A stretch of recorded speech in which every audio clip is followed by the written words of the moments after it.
तो भाई आज का जो टॉपिक हमारा है, टॉपिक है डाइसैकेराइड। अब डाइसैकेराइड में क्या आते हैं भाई?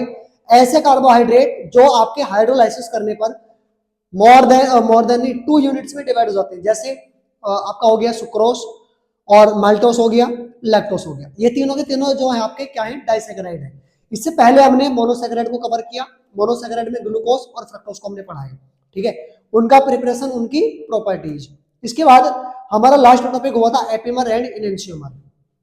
तो अगर आपने वो अभी नहीं देखे तो आप जाकर के उनको वॉच कर लीजिए, चैनल पर पूरी प्लेलिस्ट आपकी प्रोवाइडेड है, ठीक है। तो बढ़ते हैं अगले टॉपिक में। ये टॉपिक हमारा आज इस यूनिट का लास्ट टॉपिक होने वाला है।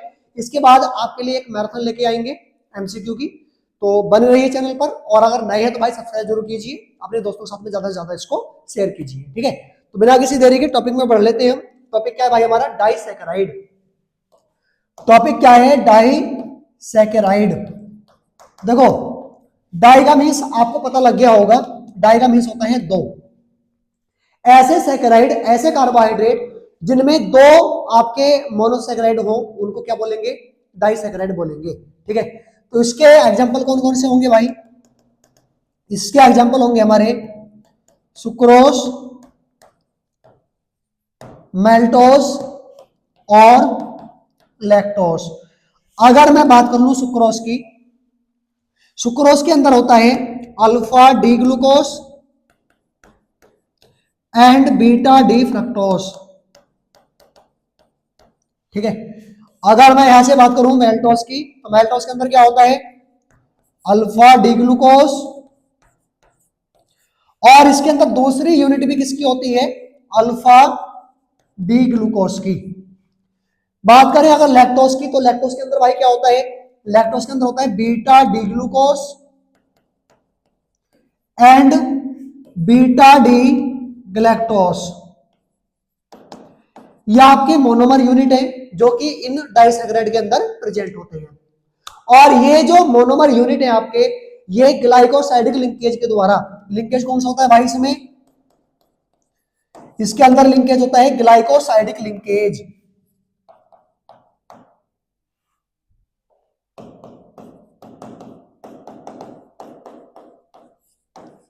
ठीक है।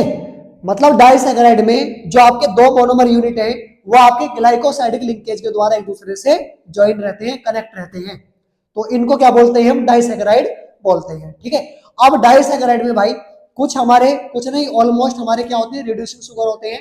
बट इसके अंदर एक डाइसैकेराइड ऐसा है जो आपका रिड्यूसिंग शुगर नहीं होता। वो एग्जांपल कौन है आपका?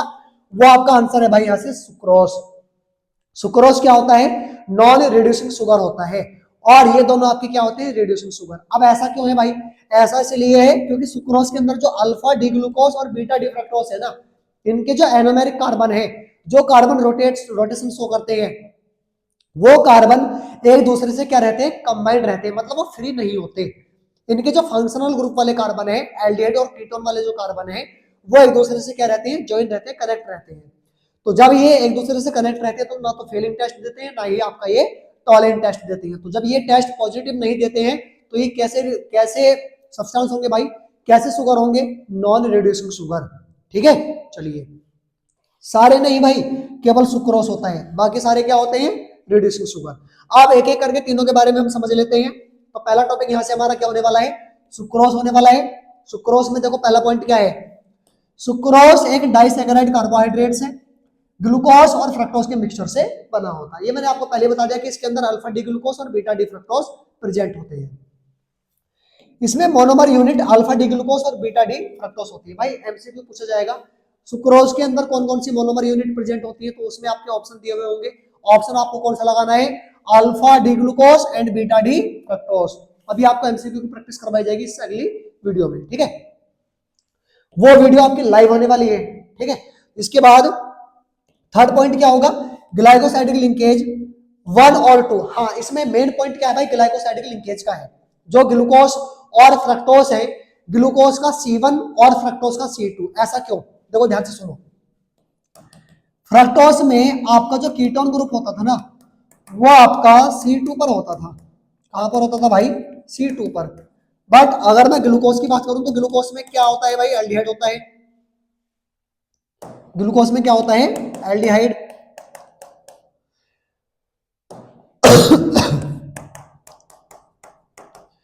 तो इसका C1 और इसका C2, जब इनके आप क्लोज वाले स्ट्रक्चर बनाओगे, इसका ग्लूकोपाइरानोस वाला, इसका फ्यूरानोस वाला, ग्लूकोपाइरानोस और इसका फ्यूरानोस दोनों के स्ट्रक्चर आपस में कंबाइन करोगे, इसका C1 इसके C2 से कनेक्ट हो जाएगा और एक ग्लाइकोसाइडिक लिंकेज की फॉर्मेशन कर लेगा। ठीक है, ये लिंकेज जो है इनके बीच में, ये क्या है आपका ग्लाइकोसाइडिक लिंकेज है, जो दो मोनोमर यूनिट को आपस में क्या करे हुए हैं, ज्वाइन किए हुए हैं, लिंक किए हुए हैं। अगला पॉइंट क्या बोला, सुक्रोज मुख्य रूप से सुगर केन और सुगर बीट में पाई जाती है। कहां प्रेजेंट होती है, ये भी इसने बता दिया, सुगर केन में प्रेजेंट होती है और सुगर बीट में पाई जाती है। नेक्स्ट पॉइंट, यह एक नॉन रिड्यूसिंग शुगर है। ये क्या है, एक नॉन रिड्यूसिंग शुगर है। क्यों, क्योंकि इसमें फ्री एल्डिहाइड या कीटोन ग्रुप नहीं होते। भाई इसका एल्डिहाइड इसकी कीटोन ग्रुप से कनेक्ट हो जाएगा तो फ्री कहां बचे, नहीं बचे ना। जब फ्री नहीं बचे तो इन पर ऑक्सीडेशन होगा ही नहीं, है ना। तो ये क्या होता है, सुक्रोज एक नॉन रिड्यूसिंग शुगर होता है। ठीक है, चलिए इसके बाद अगला हमारा क्या है, मेल्टोस। भाई मॉलिक्यूलर फॉर्मूला इसका भी C12H22O11 है। बस इसके पॉइंट क्या है वो समझ लीजिए। इसमें मोनोमर क्या होंगे, alpha glucose and alpha glucose, दोनों यूनिट अल्फा ग्लूकोज की ही होती है। और एक अल्फा ग्लूकोज का पहला कार्बन दूसरे अल्फा ग्लूकोज के फोर्थ कार्बन से कनेक्ट रहता है। देखो एक एक करके पढ़ते हैं इसके पॉइंट को। माल्टोस एक डाइसैकेराइड कार्बोहाइड्रेट है जो alpha D glucose monomer unit से मिलकर बना होता है। तो ये भी क्या है, एक डाइसैकेराइड कार्बोहाइड्रेट है और ये अल्फा डी ग्लूकोज मोनोमर से बना होता है। इसमें ग्लाइकोसाइडिक लिंकेज 1 और 4 कार्बन का होता है। मतलब पहले ग्लूकोज का C1 एटम होता है, दूसरे ग्लूकोज का C4 एटम जुड़ा रहता है। नेक्स्ट पॉइंट, माल्टोस स्टार्च के हाइड्रोलिसिस के दौरान बनती है और जर्मिनेटिंग सीड्स में पाई जाती है। ये आपकी कब बनती है, जब इसका हाइड्रोलाइसिस करवाते हैं, किसका, स्टार्च का। ठीक है। नेक्स्ट पॉइंट क्या है, यह एक रिड्यूसिंग शुगर है क्योंकि इसमें फ्री एनोमेरिक कार्बन प्रेजेंट होते हैं। जो आपका माल्टोस है इसमें एनोमेरिक कार्बन क्या होते हैं, फ्री होते हैं। भाई एक बात समझिए, पहले ग्लूकोज का कौन सा कार्बन लग रहा है, C1, दूसरे ग्लूकोज का कौन सा कार्बन लगा, C4, तो दूसरे ग्लूकोज का C1 फ्री है, नहीं है, फ्री है, तो वो उसमें ऑक्सीडाइज हो जाएगा किसके साथ में, टॉलेंट टेस्ट के साथ, टॉलेंट रिएजेंट के साथ में और फिलिंग सॉल्यूशन के साथ में, जिसकी वजह से वो क्या है, एक रिड्यूसिंग शुगर है। कौन, माल्टोस। ये इसका स्ट्रक्चर हो जाएगा। भाई ये अल्फा ग्लूकोज है, ये अल्फा ग्लूकोज है, इस अल्फा ग्लूकोज का C1 इस अल्फा ग्लूकोज के C4 से, यहाँ पे OH था, यहाँ पर भी OH था, यहाँ से H2O को बाहर निकाल दिया और ऑक्सीजन बच गया दोनों के बीच में, तो ये लिंकेज हो गया इसके बीच में। ठीक है, इसको बोल देंगे ग्लाइकोसाइडिक लिंकेज। इसके आगे नेक्स्ट थर्ड क्या है हमारा, लैक्टोस है। लैक्टोस क्या होता है भाई, ये भी कार्बोहाइड्रेट कौन सा वाला है, डाइसैकेराइड वाला। यह भी एक डाइसैकेराइड कार्बोहाइड्रेट है जो गैलेक्टोस और ग्लूकोज के मिक्सचर से बना होता है। दोनों को मिलाकर के बनता है। किन को, गैलेक्टोस और ग्लूकोज को मिलाकर के। और ग्लूकोज और गैलेक्टोस कौन से होते हैं, बीटा वाले, beta D glucose, beta D galactose. इसमें ग्लाइकोसाइडिक लिंकेज बीटा टाइप का होता है, 1 to 4 होता है। 1 to 4 का मतलब इसमें आपका जो ग्लूकोज होगा उसका C1 होता है, नहीं, गैलेक्टोस का C1 होता है और ग्लूकोज का होता है इसमें C4। गैलेक्टोस का C1 कार्बन ग्लूकोज के C4 कार्बन से जुड़ता है। गैलेक्टोस का C4 कार्बन होता है, C4 नहीं, सॉरी यार, गैलेक्टोस का होता है C1, हाँ, ग्लूकोज का C4 होता है, कंफ्यूज होता है इसमें बार बार। अगला पॉइंट क्या है, लैक्टोस मिल्क और मिल्क प्रोडक्ट में पाई जाती है, इसलिए इसको मिल्क शुगर भी कहा जाता है। लैक्टोस को मिल्क शुगर भी कहा जाता है, क्यों, क्योंकि ये मिल्क के अंदर पाई जाती है। और यह एक रिड्यूसिंग शुगर है। यह भी क्या है, एक रिड्यूसिंग शुगर है। क्यों, ग्लूकोज का 4 नंबर कार्बन लग रहा है तो फर्स्ट नंबर कार्बन तो फ्री होगा उसका, और फर्स्ट पे क्या होता है भाई, एल्डिहाइड होता है, तो ये भी क्या हो गया, एक रिड्यूसिंग शुगर हो गया। तो इसी के साथ आपकी यूनिट होती है फिनिश। अब इसके हम लेकर के आएंगे आपके लिए एक MCQ की मैराथन, जो कि आपकी होने वाली है लाइव। तो चैनल पर अगर नए हैं तो भाई सब्सक्राइब जरूर करें और अपने दोस्तों के साथ में ज्यादा से ज्यादा इसको शेयर करें।